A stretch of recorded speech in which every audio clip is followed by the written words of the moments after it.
Hey, this is Tracy Lewis with Stuff and Things. Welcome to Winter is Coming Wednesday, episode 16. I have two swaps today. I did not pick a Thanksgiving card that I made because there's a really good Thanksgiving card that I've been holding on to. It's borderline Thanksgiving, and I am going to use it as Thanksgiving, but it works really well as a thanks card as well. And then I have a Christmas one to share that is also a swap. Now this one was a shoebox swap, which means that I did the layout and I did change things up a little bit. I will look for a picture of the card as it was put together by the creator. So I don't have any creator information, but this layout was not made by me, even though I put it all together. All right, so this particular swap uses the artistically inked bundle, the die cuts, the thanks, and then it uses the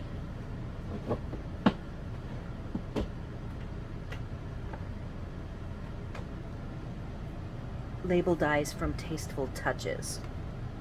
So a couple of things I did different. I used these are cut and were already provided cut. All of the die cuts were already cut, as well as the thanks. I don't even think I had to stamp the thanks. It was already done. But these green little filigree are the colored vellum, the in color vellum, and they're a little bit shimmery. I just placed them one above the thanks and one down here off to the side. And then the trim I ruched. That was not the way the trim was applied. Again, I don't even remember how those little elements were applied. What I like about this is it uses the animal print embossing folder as well as the In the Wild DSP, and the color tones are perfect, I think, for a fall card. I'm going to send out customer thanks for Thanksgiving as well as customer Christmas. So this is one that I will use to send to customer for the Thanksgiving season. And the only thing I would like to add, I pulled out the matte decorative dots, and I would like to put some dots on to finish this one off. And I'm thinking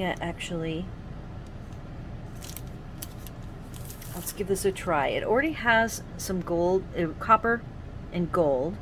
The other option that I did bring out today, which I wish I could get your input on, I brought the brushed metallic. So I would be using the copper, or I can use these bright colored to bring out the colors in the paper. So I think I'm gonna go ahead and do a larger yellow.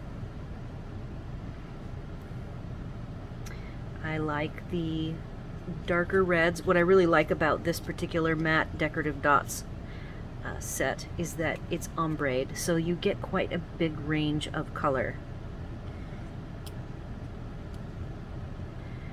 I'm going to put a red and maybe move it over. Now the one thing I do know I'm going to send this, and this is a very large, tall dot, so what I may have to do, cause I've just set it there very lightly, even if I like it in that location the best, because I know I'm going to mail these, and most of my cards all get mailed, so I have to be careful and think of those things. So I probably will have to shift this down, trying to get it a little bit onto the yellow. And then the last color that would be good, this is Evening Evergreen, and this green goes from light to dark, so I could pop on a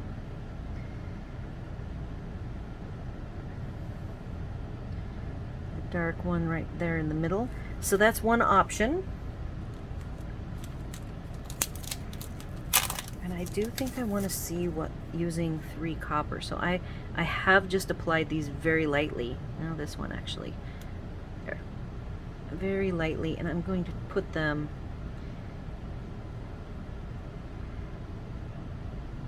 I will often lightly apply my embellishing if I am torn between choices, and I will look at them like I'm doing right now and choose. Again, I won't be putting it on the thanks because it's already popped up. So I can do the copper, or I can do these 3 bright colors, and I actually think I do like the copper the best. So that will finish off this one. Again, I don't have the name of the person who made it. I did like one aspect of this card that I don't get an opportunity very often to use, because I always put my cards on white thick bases. I do that for everything.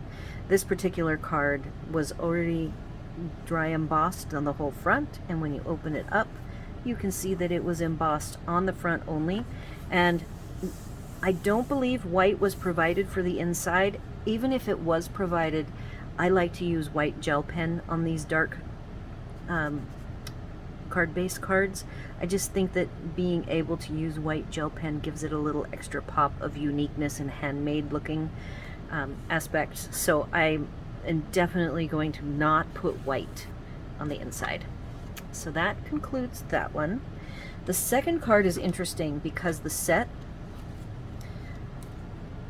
and the embossing folder do nothing for me. Just looking at the embossing folder, it did not even hit my radar as something that I would buy. And seeing this project together like it is, I think it is a very nice set, and not enough to make me want to buy it, but I do really like it. And with very little addition, the only thing I would do, I think the layout is perfect, and the choices that she made, I'll explain where the different parts come from, because she actually picked from 3 different Stampin' die bundles to put this all together in, and it's a perfect arrangement in my opinion. The only thing I believe it's missing are embellishments, and for this one I am again going to look at the matte decorative dots. So let's get into what the products are. Alright, so this particular project, I do have the person's cheat sheet of what they used, and I made a couple of little notes because I wanted to figure out what from the Quiet Meadow stamp set did she use and which meadow die. She used from the meadow dies the very small tag here, as well as the word love. Her name is Debbie Crowder. Again, she is from North Carolina.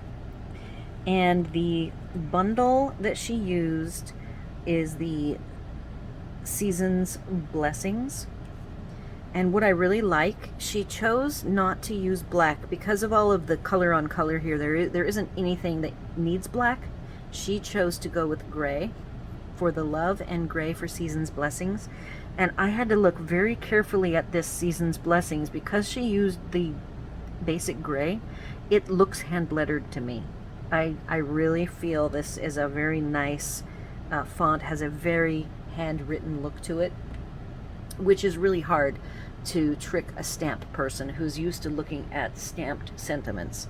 So what I also like is that she chose a die that fits it perfectly, and if you can see, if I get the angles right, there is a very thin line for a border on this particular die, and the die is from the Beautiful Trees die set, and it's the small label die. So she looked long and hard to find the perfect pieces to make this look great. The embossing folder is also one that by itself, just looking at the pattern, it's not a die, an embossing folder that I would buy. It is the macrame embossing folder. And then she did use linen thread to tie a cute little bow attaching love to the basket. So love everything about it. Now let's get some embellishments put on it. I wanted the very small yellow dots. I don't have the darkest color available, so I'm going to go with the second darkest color. I think those are going to fit nicely at the 3 floral centers of these poinsettias. And then I would like to add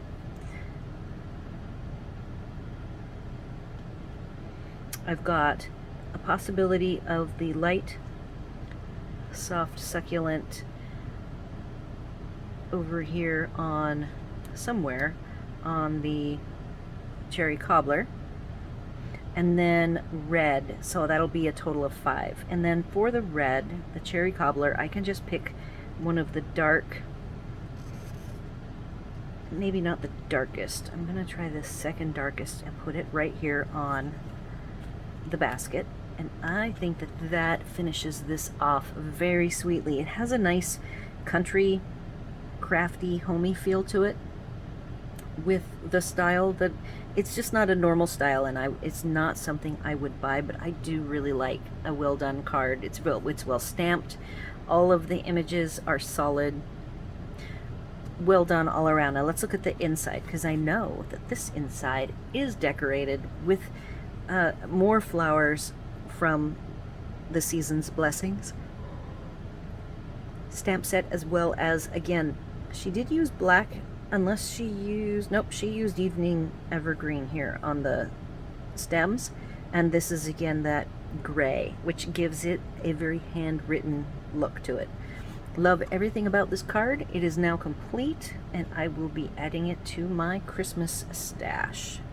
So that is it for today.